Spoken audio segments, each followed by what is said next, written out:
ایک بھیڑ بکریوں والی قوم چپ کر کے ان کو پاکستان کا آئین توڑنے دیں گے؟ کسی غلط فہمی میں نہ رہیں. ساری قوم کا فیصلہ ہے کہ وہ پاکستان کے آئین کے ساتھ کھڑے ہیں.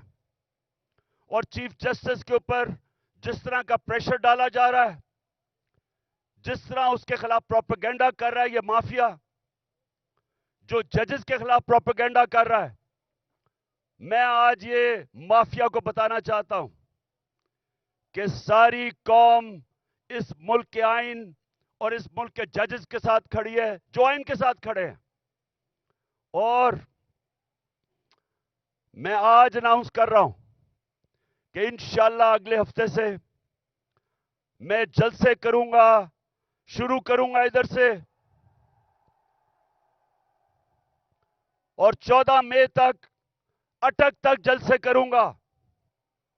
میں پبلک میں نکلوں گا، عوام کو تیار کروں گا، اور عوام کو تیار کروں گا کہ ہم کسی صورت یہ جو 2 کیئر ٹیکر پنجاب میں گورنمنٹ اور پختونخوا میں جن کا مدت ختم ہو چکی ہے، ان کی کوئی قانونی حیثیت نہیں ہے، ان کا جواز آج بالکل غیر قانونی ہے. تو ہم ڈیمانڈ کریں گے کہ ہمیں الیکشن دیے جائیں. پنجاب کا الیکشن اناؤنس ہو چکا ہے، اس کی کیمپین شروع کر رہا ہوں. پختونخوا کے لیے ہم ہائی کورٹ میں، ہم سپریم کورٹ میں جائیں گے.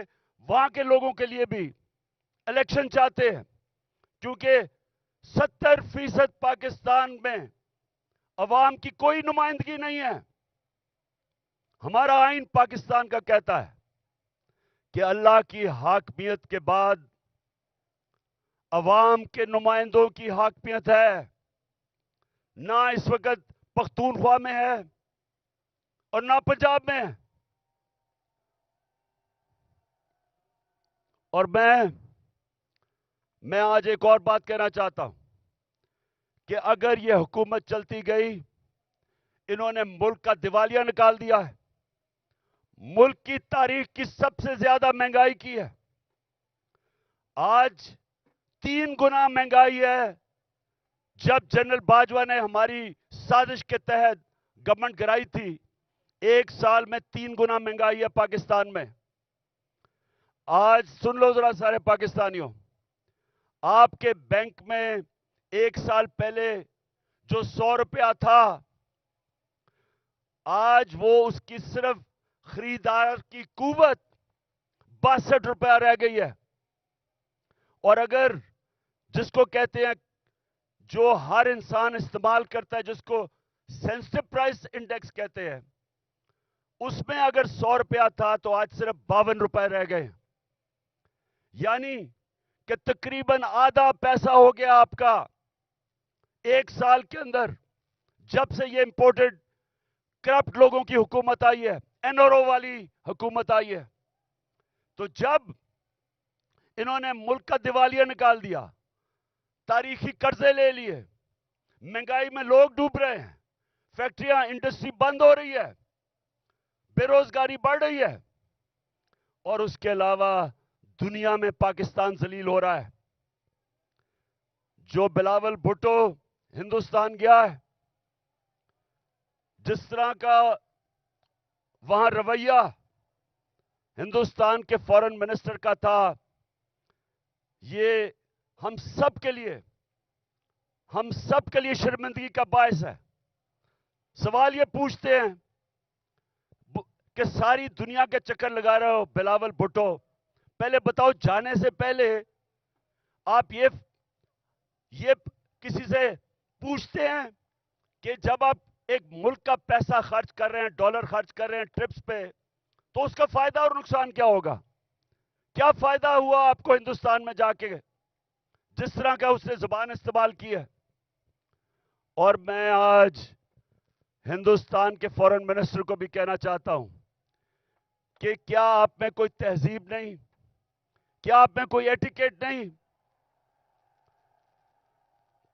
کہ ہمارے آپ کے ملک میں ایک مہمان آتا ہے، یا تو اس کو بلائیں نا، لیکن بلا کے اس طرح ذلیل کرنا یہ ہندوستان پہ ریفلیکٹ کر رہا ہے.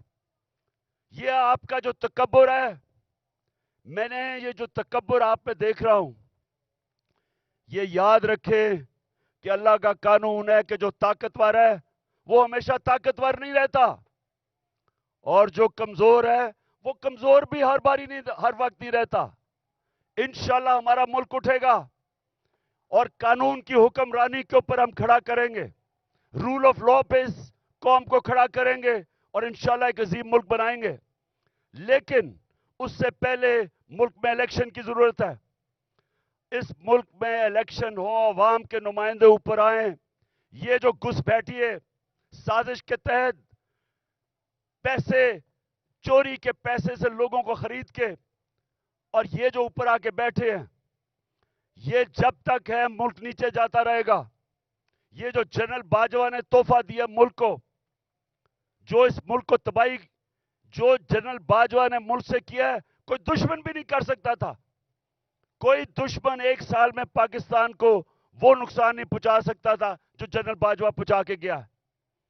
اور یہ جو شہباز شریف ہے، میں سے سوال پوچھتا ہوں کہ تم برطانیہ کیا کر رہے ہو؟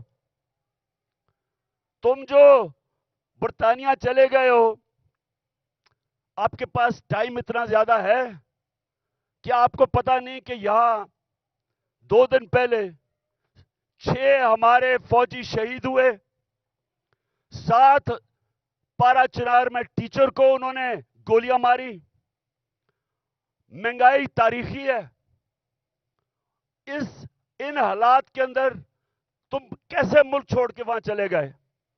کیونکہ پیسہ تمہارا باہر پڑا ہے، بھائی تمہارا مفرور باہر بیٹھا ہوا ہے، بزنسز آپ کی باہر ہیں، بچے آپ کے باہر ہیں. آپ کی بزنسز، بچے، آپ کے علاج، سب کچھ ملک سے باہر ہے. تو ملک صرف پیسہ بنانے کے لیے آتے ہیں. اس لیے میں سارے پاکستانیوں کو آج کہہ رہا ہوں کہ دیکھیں، اب جو آج پاکستان میں حالات ہیں، یہ سمجھ جائیں کہ قوم کا وقت آ گیا ہے کہ باہر نکلنے کا. میں نکل رہا ہوں، جان کو خطرہ ہے. 2 دفعہ میرے اوپر قاتلانہ حملے مارنے کی کوشش کی گئی. میں نام لیتا ہوں، دونوں دفعہ ان کے پیچھے جنرل فیصل نصیر تھا. مجھے بھی اس نے مارنے کی کوشش کی، اور یہ پیچھے تھا جو تشدد ہوا اعظم سواتی پہ، اس کے پیچھے بھی یہی تھا. ارشد شریف کے قتل کے پیچھے بھی یہی تھا. اور مجھے نہیں سمجھ آ رہی کہ ایک بلاول بھٹو کے کہنے پہ جنرل باجوہ نے کراچی کے اندر ایک sector incharge I S I کا تبدیل کر دیا. ہم یہاں 1 سال 8 مہینے سے اس آدمی کا ظلم سہ رہے ہیں. کیوں نہیں اوپر خبر جا رہی کہ جناب یہ ملک کو نقصان پہنچ رہا ہے، یہ جو حرکتیں کر رہا ہے یہ کوئی آدمی نہیں کر سکتا جو اس ملک سے پیار کرتا ہے.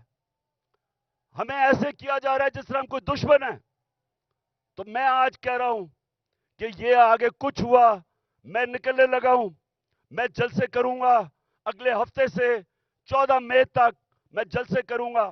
کچھ مجھے ہوا، ساری قوم کو کہہ رہا ہوں کہ جنرل فیصل نصیر کا نام یاد رکھ لو، یہ ذمہ دار ہوگا. اور میری قوم، جس طرح آج آپ سارے نکلے ہیں گاؤں میں، محلوں میں، جس طرح اپنے اپنے آئین کے ساتھ کھڑے ہوئے ہیں، اور جو چیف جسٹس آئین کے ساتھ کھڑا ہے جس طرح اس کے ساتھ کھڑے ہوئے ہیں، میں آج آپ کو سلام پیش کرتا ہوں. آپ ایک زندہ قوم بن گئے ہیں. یہ یاد رکھیں گے، جب ایک قوم کا آئین گیا، اس کا مطلب اس کا قانون گیا، اس کا مطلب اس کا انصاف کا نظام گیا، اس کا مطلب کہ رول آف لا گیا، اور اس کا سب سے بڑا مطلب کہ اس قوم کی آزادی گئی. وہ قوم غلام بن گئی. وہ قوم جنگل کے قانون میں طاقت کی حکمرانی کی وجہ سے طاقتور کی غلامی کرتی ہے. تو یہ ہماری یہ سیاست نہیں ہو رہی. آزادی کے لیے سیاست نہیں کرتا. آزادی کے لیے جہاد ہوتی ہے. یہ ہم جہاد لڑ رہے ہیں. ہم اپنے ملک کو آزاد کرنے کے لیے, قانون کی حکمرانی قائم کرنے کے لیے ہم سب جہاد لڑ رہے ہیں.